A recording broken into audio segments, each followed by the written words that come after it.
സയൻസിൻ്റെ പുതിയ വീഡിയോയിലേക്ക് ഏവർക്കും സ്വാഗതം. കുറച്ച് കാലങ്ങളായിട്ട് നമ്മൾ വീഡിയോസൊന്നും ചെയ്തിരുന്നില്ല.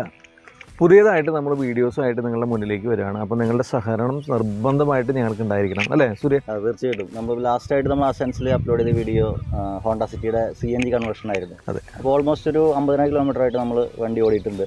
അപ്പോൾ ഇതുവരെയുള്ള എക്സ്പീരിയൻസും ഒരു യൂസർ റിവ്യൂ എന്നുള്ള വീഡിയോ ആണ് നമ്മൾ ആദ്യമായിട്ട് അപ്ലോഡ് ചെയ്യുന്നത്. അപ്പോൾ തീർച്ചയായിട്ടും നമ്മൾ ഇതുപോലെയുള്ള വീഡിയോസ് ഇനി കണ്ടിന്യൂസ് ഉണ്ടായിരിക്കും. നിങ്ങളുടെ സപ്പോർട്ട് തീർച്ചയായിട്ടും ഉണ്ടായിരിക്കണം. അപ്പോൾ നമുക്ക് വീഡിയോയിലോട്ട് പോകാം. തീർച്ചയായിട്ടും. അപ്പോൾ നമുക്കൊരു ഡ്രൈവോട് കൂടിയിട്ട് നമ്മുടെ വീഡിയോ സ്റ്റാർട്ട് ചെയ്യാം. വീഡിയോയ്ക്ക് മുമ്പ് ചെറിയൊരു കാര്യം, നമ്മൾ ഓൺലൈൻ കേരള എന്നൊരു വാട്സപ്പ് ഗ്രൂപ്പ് ക്രിയേറ്റ് ചെയ്തിട്ടുണ്ട്. Job vacancies, business ideas, online news എല്ലാം അവൈലബിൾ ആണ്. ഓൾ കേരള ബേസിലും ഡിസ്ട്രിക്ട് വൈസും ഗ്രൂപ്പ്സ് അവൈലബിൾ ആണ്. എല്ലാ ഗ്രൂപ്പ്സിനും ലിങ്ക് താഴെ ഡിസ്ക്രിപ്ഷനിലുണ്ട്. Please check it out.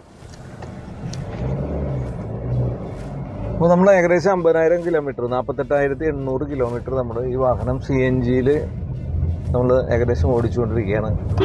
So നമ്മൾ ഇത്രയും കാലഘട്ടം, ഇത്രയും നാൾ ഓടിച്ചതിൻ്റെ ഒരു എക്സ്പീരിയൻസാണ് നമ്മൾ ഷെയർ ചെയ്യുന്നത്.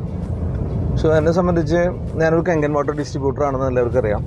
അപ്പോൾ അതുകൊണ്ട് തന്നെ എനിക്ക് ഒരുപാട് യാത്രകളുണ്ട്. ആ യാത്രകൾ കുറച്ചും കൂടിയും എക്കണോമിക്കലാക്കുക എന്നുള്ള രീതിയിലാണ് നമ്മൾ ഈ ഒരു CNG കൺവെർഷനിലേക്ക് വരാനുള്ള തന്നെ കാരണം ഉണ്ടായത്. സോ CNG കൺവെർഷനിൽ നമുക്ക് എല്ലാവരും പറയുന്ന പോലെ ഏറ്റവും വലിയൊരു അഡ്വാൻറ്റേജ് എന്ന് പറയുന്നത് ഈ ഒരു വാഹനത്തിൻ്റെ മൈലേജ് തന്നെയാണ്. അപ്പോൾ നോർമലി ഒരു പെട്രോൾ വാഹനത്തെ സംബന്ധിച്ച് നോക്കുകയാണെങ്കിൽ നമുക്ക് 12 കിലോമീറ്ററാണ് ഇത്തരത്തിലുള്ള ഹോണ്ട സിറ്റി വാഹനങ്ങൾക്കൊക്കെ മൈലേജ് ആയിട്ട് കിട്ടുന്നത്. പക്ഷേ നമ്മളിത് കൺവേർഷൻ നടത്തിയപ്പോൾ ഏകദേശം 22ഓളം കിലോമീറ്റർ മൈലേജ് എന്നുള്ളൊരിതിലേക്ക് അപ്ഗ്രേഡ് ചെയ്യാനായിട്ട് പറ്റി. പിന്നെ ഇതിൻ്റെ ഒരു ഏറ്റവും വലിയൊരു അഡ്വാൻറ്റേജ് ആയിട്ട് എനിക്ക് തോന്നിയത് എന്താണെന്ന് വെച്ച് കഴിഞ്ഞാൽ ഡ്യുവൽ ഫ്യൂവലാണ്. അപ്പോൾ അത് നമുക്കിപ്പോൾ CNG എല്ലായിടത്തും കിട്ടണമെന്നൊന്നുമില്ല. കുറച്ചൊക്കെ പ്ലാൻ ചെയ്തിട്ട് ഓടിക്കണം CNGയിൽ മാത്രമായിട്ട് നമ്മൾ ഓടിക്കുമ്പോൾ. പക്ഷേ സപ്പോസ് നമ്മുടെ CNG കഴിഞ്ഞാലും കൂടി നമുക്ക് പെട്രോളിലും ഈ വാഹനം ഓടിക്കാനുള്ളൊരു സംവിധാനമുണ്ട്. അതാണ് ഇതിൻ്റെ ഏറ്റവും വലിയ ഹൈലൈറ്റ് എന്ന് പറയുന്നത്. ഇപ്പോൾ നോർമലി ഇപ്പോൾ നമ്മുടെ EV ഒക്കെ മാർക്കറ്റിലുണ്ട്. ഇപ്പോൾ EV ഒക്കെ എന്താ ദോഷം എന്ന് ചോദിച്ചു കഴിഞ്ഞാൽ നമുക്ക് ഭയങ്കരമായിട്ട് പ്ലാൻ ചെയ്തിട്ട് യാത്ര ചെയ്യേണ്ടി വരും. എന്താണെന്ന് വെച്ച് കഴിഞ്ഞാൽ അതിൻ്റെ ചാർജിങ് സ്റ്റേഷനൊക്കെ വളരെ കറക്റ്റായിട്ട് നോക്കിയിട്ട് വേണം നമ്മൾ പോകേണ്ടത്. പക്ഷേ ഇതിന് അങ്ങനത്തെ പ്രശ്നങ്ങളൊന്നുമില്ല. ഡ്യുവൽ ഫ്യൂവൽ ആയതുകൊണ്ട് തന്നെ പെട്രോളിലും CNGയിലും ഈ വണ്ടി ഓടിക്കാനായിട്ട് പറ്റും. പിന്നെ മൈലേജ് തന്നെയാണ് ഇതിൻ്റെ ഹൈലൈറ്റ് ആയിട്ട് വേണ്ടത്. പിന്നെ നെഗറ്റീവ് വശം എല്ലാത്തിനും ഉണ്ടാവുമല്ലോ. അപ്പോൾ ഏത് സംഭവം ചെയ്താലും നമുക്കൊരു നെഗറ്റീവ് വശമുണ്ട്. അതുപോലെ ഈ ഒരു വാഹനത്തിനും നെഗറ്റീവ് വശമുണ്ട്. എനിക്ക് തോന്നിയിട്ടുള്ള കുറച്ച് നെഗറ്റീവ് വശങ്ങൾ ഞാൻ പറയാം. ഫസ്റ്റ് ഓഫ് ഓൾ ഇതിൻ്റെ ഒരു പവർ, ഒരു 10-25% നമുക്ക് പവർ ലോസ് ഈ വാഹനത്തിന് ഉണ്ട് എന്ന് വേണമെങ്കിൽ പറയാം. പ്രത്യേകിച്ചും പെട്രോളിൽ ഹോണ്ട സിറ്റി ഓടിച്ച ഒരാൾക്ക് ഇത് ചിലപ്പോൾ ഡൈജസ്റ്റ് ചെയ്യണമെന്നില്ല.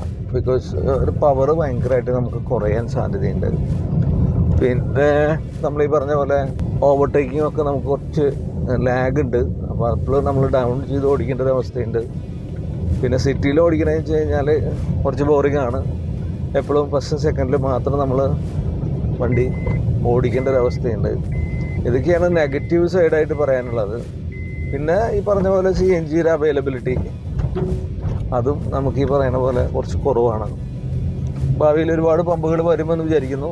അപ്പോൾ അതിൻ്റെ ഒരു കാര്യങ്ങളൊക്കെ റെഡി ആയി വരികയാണെങ്കിൽ വളരെ എക്കണോമിക്കലാണ് ഈ ഒരു വാഹനം. പ്രത്യേകിച്ച് CNG കൺവേർട്ട് ചെയ്തിട്ട് എനിക്ക് ഹോണ്ട സിറ്റിയുടെ ഒരു എക്സ്പീരിയൻസ് പറയുകയാണെങ്കിൽ സർവീസ് കോസ്റ്റ് ഒന്നും ഒരിക്കലും കൂടുതലായിട്ട് വന്നിട്ടില്ല. ഈ CNGയുടെ ഭാഗത്തേക്ക് വേണ്ടി മാത്രം ഞാൻ ഈ ഇത്രയും കിലോമീറ്റർ ഓടിച്ചിട്ട് എനിക്ക് കോസ്റ്റ് വന്നിട്ടുള്ളത് ഒരു 1,500 രൂപയാണ്. ആ 1,500 രൂപ എന്ന് പറയുന്നത് നമുക്ക് ഇത്രയും 48,000 കിലോമീറ്റർ ഓടിച്ചപ്പോൾ 1,500 രൂപ നമുക്ക് ചിലവ് വന്നിട്ടുള്ളൂ. പ്രത്യേകിച്ചും CNG എന്ന് പറയുന്ന ഇതിലേക്ക്. പിന്നെ നമ്മൾ നോർമലി യൂഷ്വൽ സർവീസ് എന്നുള്ള നിലയ്ക്ക് നമ്മളിതിൻ്റെ ഓയിൽ ചേഞ്ച് ഒക്കെ നടത്തുമ്പോൾ അതോടൊപ്പം നമ്മൾ എന്ത് ചെയ്യണം, നമ്മൾ ഇതിൻ്റെ പ്ലഗും കൂടി മാറ്റി കൊടുക്കണം. അത് മാത്രമാണ് ഇതിൻ്റെ ഒരു കൂടുതലായിട്ടൊരു 500 രൂപ എക്സ്ട്രാ വരും എന്നല്ലാണ്ട് കൂടുതലായിട്ടുള്ള ഒരു സർവീസ് കോസ്റ്റ് എനിക്ക് ഉണ്ടായിട്ടില്ല. ഞാൻ വളരെ ഹാപ്പിയാണ് പ്രത്യേകിച്ചും ഈ ഒരു വാഹനത്തിൽ. അപ്പോൾ നമ്മുടെ എക്സ്പീരിയൻസ് ആണ് ഷെയർ ചെയ്തത് ഇത്ര നാളത്തെ. അപ്പോൾ ഇതുപോലെ വീഡിയോസ് ഇനി നമ്മൾ തുടർന്ന് ചെയ്യുന്നതായിരിക്കും. എല്ലാവരും സപ്പോർട്ട് ഉണ്ടായിരിക്കണം. നമുക്ക് അടുത്ത വീഡിയോയിൽ കാണാം. Thank you.